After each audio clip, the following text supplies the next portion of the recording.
कष्टकऱ्यांचे नेते बाबा आढाव यांचं काल रात्री 8च्या सुमारास पुण्यात निधन झालं आणि बाबाच्या निधनानंतर राज्यभरातून बाबांचे ज्या अनुयायी आहेत सध्या पुण्यामध्ये दाखल होत आहेत. माझ्यासमवेत दोन आजीबाई आहेत ज्या थेट सोलापूरवरून आलेल्या आहेत. बाबाच्या निधनानंतर या दोन्ही आजीबाई आलेल्या आहेत. आजीबाई, तुमचं नाव सांगा.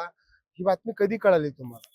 ही बातमी काल परवा दिवशी संध्याकाळी समजली. परवा दिवशी संध्याकाळी समजल्यावर ह्यांचा फोन आला माझ्याकडे. मग फोन आल्यानंतर आम्ही फाटं 5:30ला घर सोडलं. मग इथं आलो काय तर 12-1 ला आलो. 12 वाजता आलो. आल्यानंतर दवाखान्याला गेलो. तिथं ह्यांना भेटून दवाखान्यात गेलो. दवाखान्यातनं म्हणले तिथं हल्ला चला. मग इथं आलो आम्ही. मग रात्री इथंच होतो. 7 वाजेपर्यंत वाट बघा, 7 वाजेपर्यंत वाट बघा. मग आता आलेलं कसं परत जावं म्हणून आम्ही थांबलो. मग आता बाबाचे निधन झाले. मग सकाळी मयत आली. मग आता इथंच आता मयत झाल्यानंतर आमच्या गावी जाऊ. बाबांचं तुमचा कधी संवाद झाला होता आणि बाबांनी तुमच्यासाठी काय केलं नेमकं? बघा आमच्यासाठी बाबांनी केलं बघा. कामदारासाठी आम्हाला लय हमाल्या कमी होत्या पहिलं.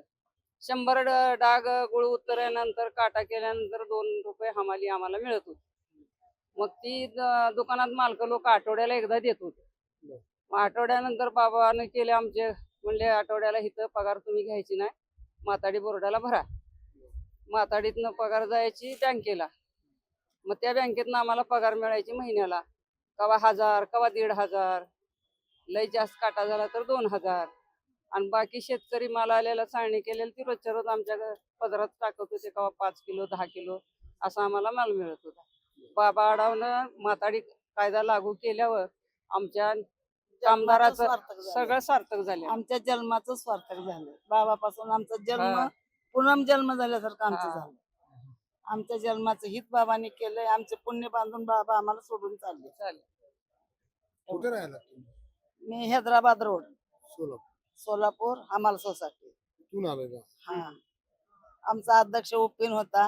तुम्ही बाबांना भेटलात का कधी? भेटलं की भेटलो आम्ही, लय वेळ भेटलो. लय वेळा बाबा आले मीटिंगला आम्ही येतच आमच्याकडं. होतो. बाबा येत येत होते होतो. सोलापूरला. बाबा- काय सांगायचं तुम्हाला? कसं काम? तुम्ही काम करा, पण तुम्ही माल जरी घेतला तर त्या मालावरच किंमत बांधून लेवी तुम्ही भरणा करा. मग असं तुमचं सांगत तसं सांगत होते. पण ती मालक करत नव्हते. आता बाबा गेले, काय भावना आहे तुमची? आमची भावना आता आहे आम्हाला त्यांच्या उद्या- शब्दाला डावलायचं नाही. त्यांचा काय शब्द आहे ते देण्यात ठेवून कष्ट करून खायचं. काय होतं शब्द? त्यांचं तुमच्या जन्माचं हित करा, बोर्डाला तुम्ही पगार भरा, एवढंच त्यांचं होतं. आम्ही जर महिन्याची हमाली तिथं बोर्डाला जात होती आमची, त्यांनी सांगितल्यापासून. जर महिन्याला बोर्डाला हमाली गेल्यावर आम्ही बँकेतून पगार घेत होतो. मग आता त्यांची बँकेतून पगार झाल्यानंतर आमच्या हमाल माताडी कामगाराचं भलं झालं, आमचं भलं झालं. काय आता मग सगळं सुखात चाललंय त्यांचं. पण आता शेवटला बाबा गेले की आता ही आम्हाला लय दुःख वाटायला. आम्हाला हाताला धरून खाली बसून सगळं आम्हाला शिस्तीनं सांगून, बाबांनी एवढं सगळं सांगून आम्हाला रस्ता चांगला दाखवले. सगळ्या कामगाराचं कबूल केले. काय केलं होता बाबाचं दुःख आम्हाला आमच्या आई वडिलापेक्षा जास्त. हा.